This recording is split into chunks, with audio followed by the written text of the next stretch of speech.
Hayit kunini qanday o'tkazishimiz kerak?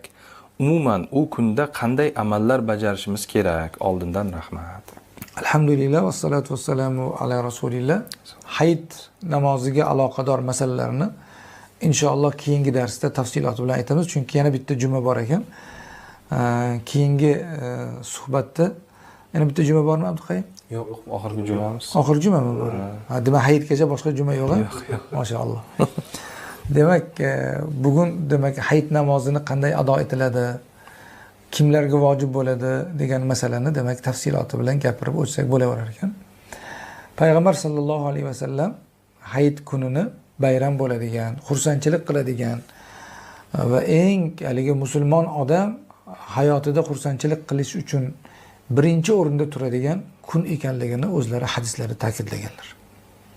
Hattoki Oysha onamiz radhiyallohu anhoni hayit kuni ahboshlar, habashiylarning o'yiniga ular o'sha ma'lum childirma chalib, nog'ora chalib bir xursandchilik qiladigan, qo'shiq aytadigan, xursandchiligini izhor qiladigan bir ularning ishi bo'lardi, xursandchilik marosimi bo'lardi. Uni tomoshasiga o'zlari birga olib chiqib, yelkalarini orqasiga Oysha onamizni qo'yib olib, boshlarini qo'yib olgan holatda bayramni xursandchiligini tomosha qilganlarini, to Oysha onamiz bo'ldi degunlaricha Rasululloh sallallohu alayhi vasallam u kishini bayram xursandchiligida ishtirok qildirganligi haqida hadislar bor. Shuning uchun demak hayit haqiqiy ma'noda xursandchilik bayrami bo'lishi kerak. Bu yerda ta'kidlab qo'ymoqchi bo'lganimiz hayitni demak azaga, fotihaxonlikka, yig'i-sig'iga, boshqa payt xursandchilikni qilib hayit kuni yuragini siqadigan harakatlarni, odamni xafa qiladigan ishlarni qiladigan holatga aylantirib olmaslik kerak. Bu demak hayit uchun kerak bo'ladigan birinchi nimasi. Endi hayit namozi qanday ado etiladi? Hayit namozi bomdod namozini o'qib bo'lgandan keyin, kun chiqqandan keyin, bir muddat o'tgandan keyin, 5-10 daqiqa o'tgandan keyin jamoat bilan birga hayit namozi o'qiladi. 2 rakat bo'ladi. Birinchi rakatda subhanakallohumma o'qib bo'lgandan keyin 3 marotaba qo'lini qulog'igacha ko'tarib Allohu akbar deydi. Oddiyki namozni davom ettiradi. Ikkinchi rakatda rukuga ketishdan oldin yana xuddi shu 3 marta Allohu akbar deb quloq qoqadi. 4-chi Allohu akbarda rukuga boradi. Shu bilan hayit namozi zimmasidan soqit bo'ldi. Hayit namozida imomning xutba qilishligi sunnat. Farz emas, vojib emas. Ammo juma namozida vojib. Uni ozgina tasbih bilan bo'lsa ham xutba qilish kerak bo'ladi. Ammo hayit namozida sunnat. U imomning zimmasidagi vazifa, qavmning zimmasidagi vazifa emas. Endi hayit kuni nima qilish kerak? Hayit kuni vazifalarini bilib olishimiz kerak. Hayit kunini demak iloji boricha hayitga ertaga hayit bo'ladigan kuni tunni ibodat bilan, zikr tasbih bilan, pokiza chiroyli liboslarni tanlash bilan o'tkazilsa hayitning eng birinchi haqlaridan biri hisoblanadi. Ikkinchi hayitni namoziga chiqishdan oldin esa g'usl qilish. Hadisga ko'ra Payg'ambar sollallohu alayhi vasallam hadislariga ko'ra g'usl qilish kerak. G'usl qilgandan keyin misvok ishlatish.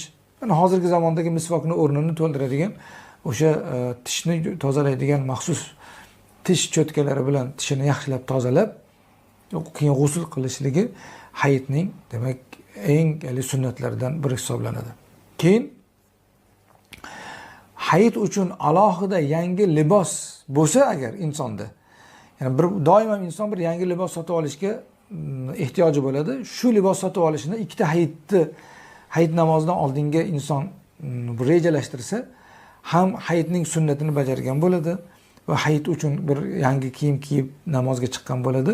Demak, yangi kiyim bo'lsa, yangi kiyimini, yangi libosi bo'lmasa, o'sha eski libosini yaxshilab yuvib, tozalab, u bilan birga kiyib namozga chiqishga harakat qilish kerak bo'ladi. Endi kishida xushbo'y narsalari bo'lsa, o'sha badaniga sepish kerak bo'ladi. Sadaqa fitrni ado etmagan bo'lsa, hayit namozi ketishdan oldin kambag'alga sadaqa fitrni ado etadi.